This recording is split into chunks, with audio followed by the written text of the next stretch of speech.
Jeffrey Smith is an international best-selling author and filmmaker, executive director of the Institute of Responsible Technology, and leading spokesperson on the health dangers of GMOs. Please welcome Jeffrey Smith to the stage. So let's review a little bit about GMOs. The main six are soy, corn, cotton, canola, sugar beets, and alfalfa. Those are all used as animal feed. So you can find the GMOs in direct ingredients and in most of the milk and dairy and meat and egg products. Now, there's two primary reasons they genetically engineer crops.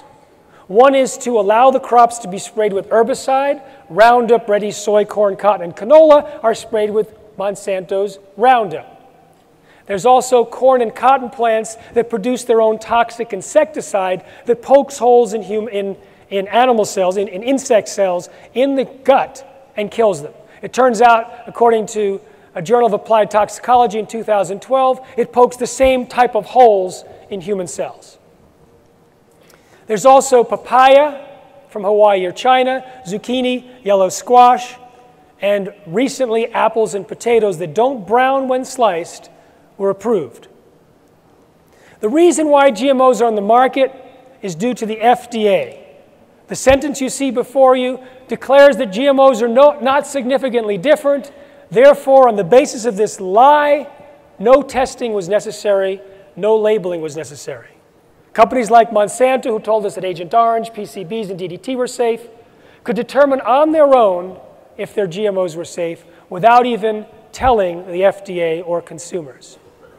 The American Academy of Environmental Medicine reviewed the animal feeding studies on GMOs in 2009 and said there is a serious health problem and that GMOs are the cause, and that they named specific categories of disorders and diseases that were afflicting the lab animals. When I went to the American Academy of Environmental Medicine and I started interviewing the doctors, this was in 2009, when I spoke to the doctors, there was definiteness. They said GMOs cause inflammation. GMOs cause my allergic patients to have more allergies. GMOs create, et cetera, et cetera, et cetera. And one doctor said, when I prescribe a non-GMO diet to my patients, they all get better. And I was very skeptical. And I said, what percentage? She said, I told you they all get, all right, 98%. I said, how many patients have you prescribed a non-GMO diet to? She took about a minute to calculate, and she looked up and said, about 5,000.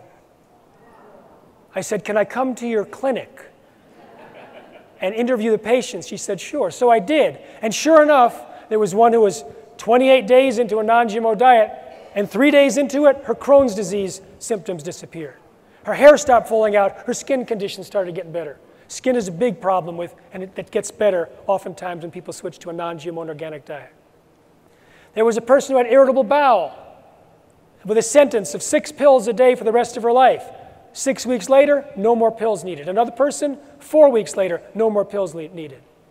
And when I realized what was happening to the livestock, the lack of diarrhea, and then they call it differently in the clinic, you know, irritable bowel, Crohn's disease, etc. Same kind of thing between the animals and livestock and also in the clinic where people were being given non-GMO prescriptions. This Truth About Cancer live event is amazing. There's so much buzz and so much information. And it's not the information that's getting out in the mainstream and people know it, so they're just absorbing it and comparing notes and realizing there's a lot of detailed experience that works. And so it's really, people feel like the movement is rather strong, well-informed, and growing. And it's very exciting. I speak about the dangers of genetically engineered foods and particularly of the Roundup herbicide, which is sprayed on most GMOs, as well as other parts of our food supply. And what I do is I share the experience of individuals, thousands of them, who say that when they get rid of GMOs and Roundup and buy organic, they feel better in a variety of types of diseases and disorders.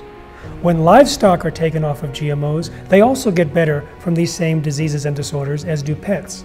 If you look at the animal feeding studies, the animals that are fed GMOs or Roundup suffer from these same type of diseases and disorders, which are also on the rise in the US population, rising in parallel with the increased use of GMOs and Roundup.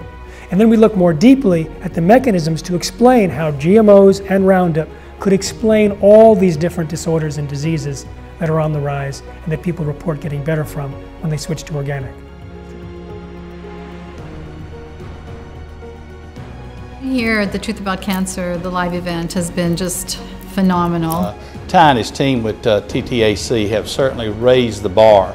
Never before have all these quality of speakers been assembled at one event. Ty and Charlene has given us this stage to radically rethink and to enter that new paradigm. Thank you. Well, I have a one-word summary: gratitude. I would have to say that this is a unique experience. Well, no question, this is changing people's lives, and everyone here has been really welcoming and very open to learning. You know, this is about awakening. This is about upping your game of knowledge so that you have the tools to be able to prevent cancer or heal yourself. You know, your body was born to heal itself.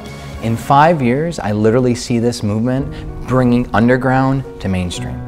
And that's what needs to be done. Thank you again to the Truth About Cancer. It's just been a blessing, and we're just spreading the word very powerfully.